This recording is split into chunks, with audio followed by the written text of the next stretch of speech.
Well, good morning, friends. Marco Holmes here with my buddy Cowboy Joe Boo, as well as Joe Bear in the house. And as always, I want to say thank you all for watching, commenting, subscribing, and being part of the Joe Boo Sports Report. Without you guys, as well as you ladies, you know that this literally does not work. So let's get open for business here and let's wake up the football gods this morning. I've been going through all kinds of emotion with what transpired yesterday. Yesterday hurt like hell. It did. It just did. Shout out to the Philadelphia Eagles. Shout out to their fans. Shout out to the trolls that are here trolling the hell out of me. You guys, you got the win. You got the win. And you are limping away with that win.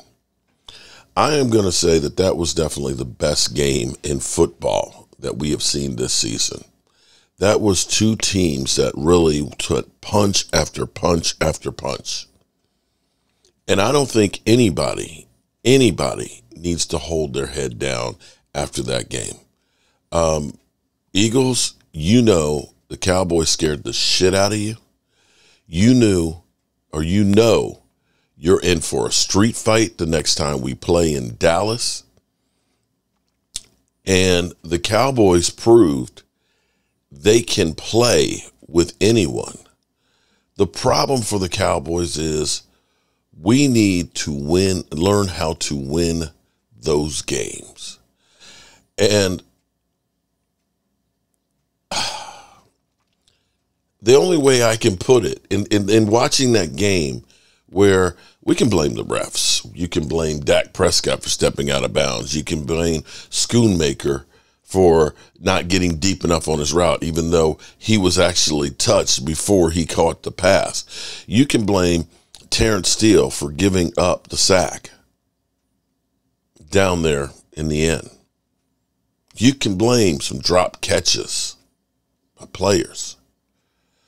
The reality is, this is actually, I woke up this morning and I laid there next to my beautiful wife. And that's the highlight of my day, waking up and seeing my wife beside me and knowing I'm still alive. And I thought in my head, it was just a game of inches. And Al Pacino, I know it's not a real football team or a real game, but my God, it is spot on. You know, when you get old in life, things get taken from you. I mean, that's part of life. But you only learn that when you start losing stuff. You find out life's this game of inches. So is football. Because in either game, life or football, the margin for error is so small. I mean, one half a step too late or too early, and you don't quite make it. 1/2 second too slow, too fast, you don't quite catch it. The inches we need are everywhere around us. Hell yeah. They're in every break of the game, every minute, every second. Mm-hmm. Inches. On this team, we fight for that inch. On this team, we tear ourselves and everyone else around us to pieces for that inch. Yeah. We claw with our fingernails for that inch. Because we know when we add up all those inches, that's gonna make the fucking difference between winning and losing. Between living and dying. I'll tell you this, in any fight, it's the guy who's willing to die who's going to win that inch. And I know if I'm going to have any life anymore, it's because I'm still willing to fight and die for that inch. Because that's what living is. The 6 inches in front of your face. Now, I can't make you do it. You got to look at the guy next to you. Look into his eyes. Now, I think you're going to see a guy who will go that inch with you. Hell yeah. You're going to see a guy who will sacrifice himself for this team because he knows when it comes down to it, you're going to do the same for him. That's a team, gentlemen. That's a team, guys. And either we heal now as a team, or we will die as individuals. That's football, guys. That's football and that's life. That's all it is. Now, what are you gonna do? And that's where I'm gonna leave it. That needs to be the motivational speech to the Dallas Cowboys. Inches are everywhere around us. If Terrence Steele gets that inch of his body in there, in the way to slow the man down, if that 6 inches, that 2 inches of Schoonmaker's knee is in the end zone, if Dak Prescott's foot, if he could have cut it just a little bit and not been tackled as he's reaching and stretching for that end zone, all those inches are right there where the Cowboys need. Now, you can be pissed off today about the game because it sucks losing it. The Cowboys passed for more yards. Dak Prescott was the best player on the field. And you can laugh all you want. You can laugh and you can try and trash that man. That man was the best player on the field. Sometimes it just doesn't happen. But what the Cowboys proved is they are a good team. Maybe Jerry's right that he believes in the players that he has. That you went toe-to-toe, inches away from beating where everybody says is the best team in football in their house. You roughed them up. You didn't take no shit. And you kept coming back for more. If you want to clown me for the performance that my team had, go right ahead. But I'm proud of them. I'm excited as hell. Because we open up as a 15.5-point favorite against the Giants. We got the Giants, the Commanders, and the Panthers the next 3 games. This game hurts. But this is just some of the inches on the way to the playoffs. I will look and I say from the moment we lost in San Francisco that this team has gotten better. We've gotten better against the Chargers. We were a hell of a lot better against the Rams. And against the Eagles, we were pretty damn good. And I will say that looking at where this offense was, so I'm trying to tell you, stop crying like a little bitch. Stop being pissed off at the team. Because that offense that you had there going against them, if we can get the running game going, that offense can go anywhere and win. You got some tweaking to do. But you can't say that Dak Prescott is done. That Dak Prescott is whack. That Dak Prescott is a turnover machine. Because in the last 3 games, there has been 0 turnovers. And I want to say, is it 9 TD passes in the last 3 games? And for only the 3rd time this season, we've had our whole offensive line together. Tyron Smith coming back had some plays where he looked like Tyron Smith of old. Check out Baldy. He'll show you some of them. We got to get some help for Terrence Steele when he's going against great players like Hassan Reddick. We got to get the running game going now like we've got the passing game.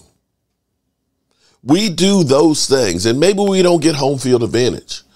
But if we continue to fix the problems that we had, because we did not give up the big plays on the ground. They didn't run roughshod. Swift wasn't Swift going downfield for 175 yards. This team is getting better. They're not there yet. The cake's not cooked. But they're getting better.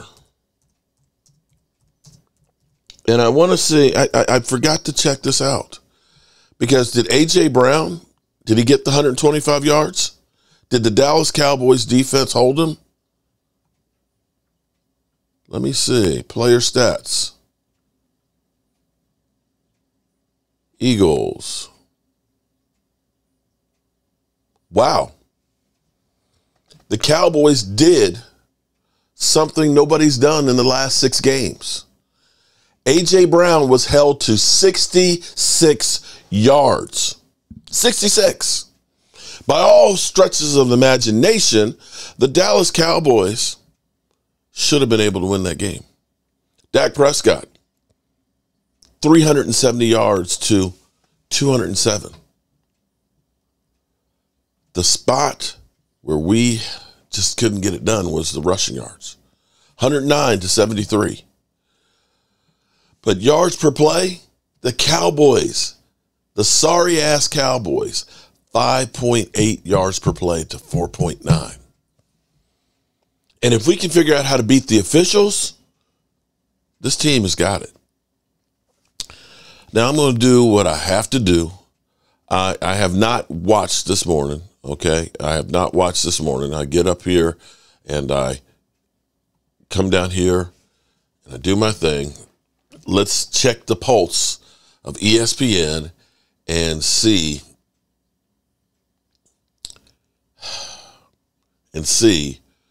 what they have to say. And I'm sitting here looking on Get Up. First loss since 2020. I love how they always find something when outgaining the opponent by 100 yards. Oh, you're trash, Cowboys. Look at that. You lost after outgaining the other team by 100 yards. Take it. We're gonna move forward and sucks.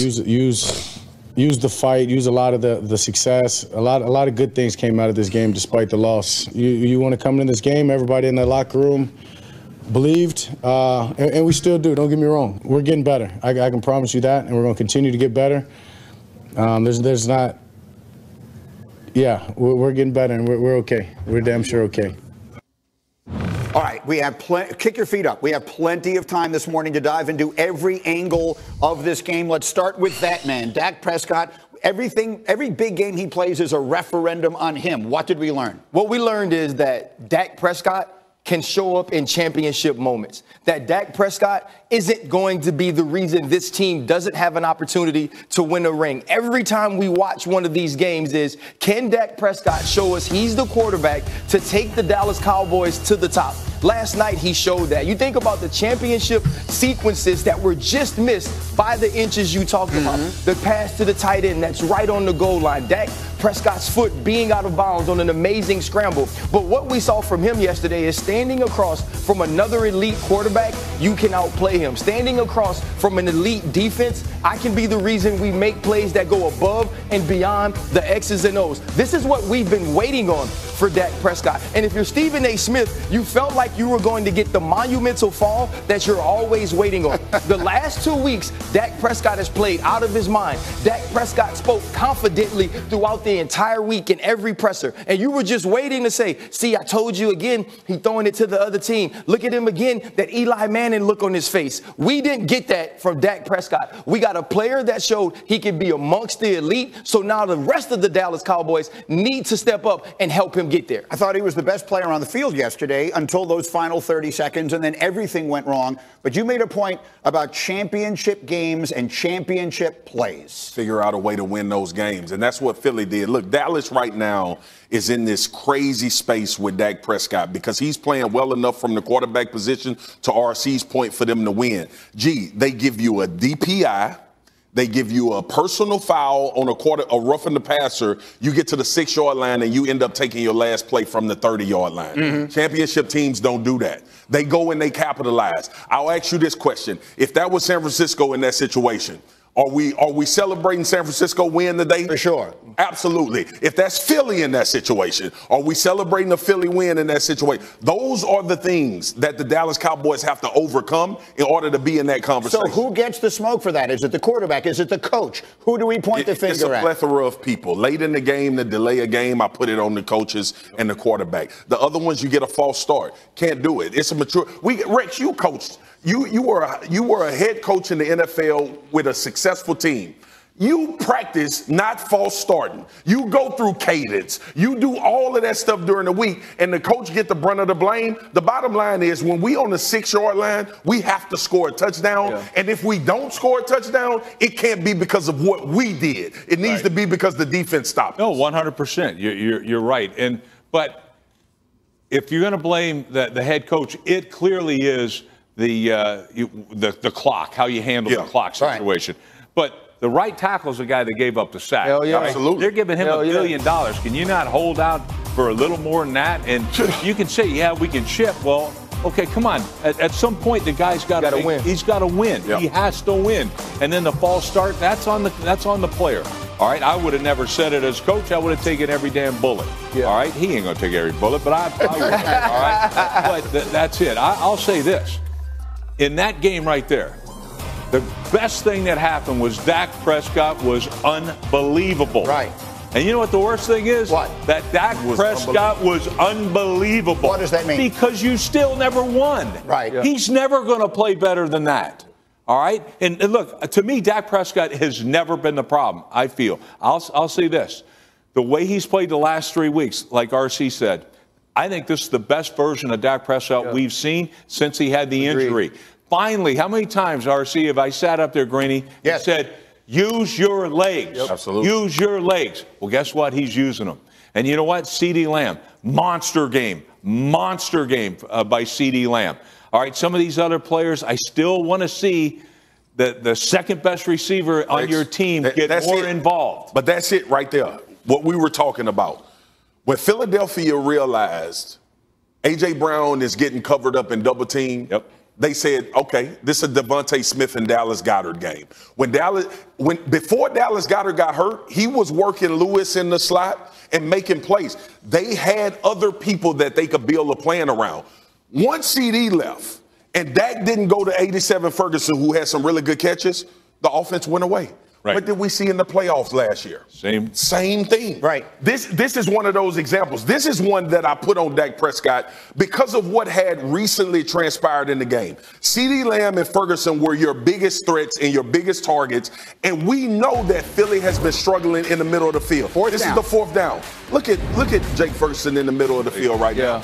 Like these are the situations where this is the one that I put on Dak. I get it. CD double team, you taught to go away, go opposite side, find the man coverage. 87 has been winning the entire game. This is about playmaking, not plays. And these are the type of situations when you start thinking about championship teams again. Those are the ones you got to make. You got to see your tight end wide open. You don't think Joe Burrow makes that throw? You don't think Patrick Mahomes makes that throw? You don't think Jalen Hurts makes that throw in that situation? Those are the ones where you say, if we could have one back and we could think about situational football and the guys that's been having success throughout the game, I'm going to look for 88 first and 87. Because the game calls for it. And the other piece is this, though. Even with CeeDee Lamb being the focus, he went crazy. Yeah. So let's not get into the conversation that CeeDee Lamb didn't do or wasn't available to do what you needed to do. In that moment, with that play, Dak Prescott made a decision. But it also goes to people being able to win. You mentioned that once A.J. Brown was taken away, you went to Devontae Smith. He's also a top 10 pick. Absolutely. He's also a former Heisman Trophy winner. And Rex talked about it in the meeting. You go out and you get Brandon Cooks. Rex said, I picked this team to be better because of that. Where is he in this moment? And I understood And I understand that Tolbert made some plays for you down the stretch. And so maybe if you're Dak Prescott, you feel comfortable with that. But it's about matchups. You have a matchup in the middle with Ferguson against a backup DB in Elias Ricks, or you have him matched up against a linebacker. Give him an opportunity to make a play. But when you're Mike McCarthy, whether it's the penalties, whether it's the delay of games, whatever it is, the clock management, there are sometimes when you're talking to your quarterback, you say, if they're rolling CD, let's get it to Ferguson. Absolutely. It's about that level of communication and competency in the moment. But it should be, let's get it to Cooks. That's what it should be. Great point. And that's Brandon Cooks, I don't understand. He's been a 1,000-yard receiver for every team in the National Football League. Yep. Every all team. Right? Every team. He bounces around all over the place. Why the hell isn't he the number 2 receiver on this football team? It drives me crazy. And look, I'm going to say this. I know exactly why Dak Prescott went away, because there were 3 over 2. His best 2 players were sandwiched together, as you mentioned, Ferguson and CD were sandwiched together, and they're 3-on-2. He's going to have to read numbers. He's going to have to read that. The X receiver is by himself. That used to be Gallup. No way in hell you throw it there. Well, now they put Các bạn, chào mừng các bạn đã quay trở lại kênh. What the heck? Okay, exactly. No way in hell. No way in hell you throw it to him. So here's the bottom line. The bottom line is this. We have the tools. We got to tweak that shit. And if the Cowboys can continue to get better and better, as I was listening to all that, the last 3 weeks, for all those that say Dak Prescott is trash caught, 950 yards passing, that's 316 yards a game. 8 TDs, which is 2.6 TDs a game. 1 interception in all 3 games. 72% completion percentage and 9.3 yards per pass. Gentlemen, they just got to learn how to win. They just got to learn how to win. And they got time to get it together. The next 3 weeks should be feasting and tweaking before we go through December. And the thing that's crazy about this season is, we have the cover boy, Josh Allen of Madden, who's got 9 interceptions on the season, mind you. 9. Tied for first in interceptions. They lose again. They're 5-4. Kansas City is winning because of their defense more than Pat Mahomes right now. Pat Mahomes is second in the NFL with 8 interceptions. What I'm telling you right now is the Eagles, they're the class of the NFL right now. But they got flaws. And they're limping away from that game last night. They really are. Dallas Goedert will probably go on IR with a fractured arm. You saw their secondary beat up, and we still don't know what's wrong with Jalen Hurts' knee. To me, it looked like he hyperextended it, similar to what happened to Zeke Elliott. This bye week came at the right time for the Eagles because they are beat down, something they didn't have to deal with quite so much last year. The Cowboys, you did what you needed to do to win. You just did not get those inches to bring it home. Take this as a learning experience. There you go. I'll see you guys. Coach here, and as always, I want to thank you all for watching, commenting, subscribing, and being part of the Joe Sports Report.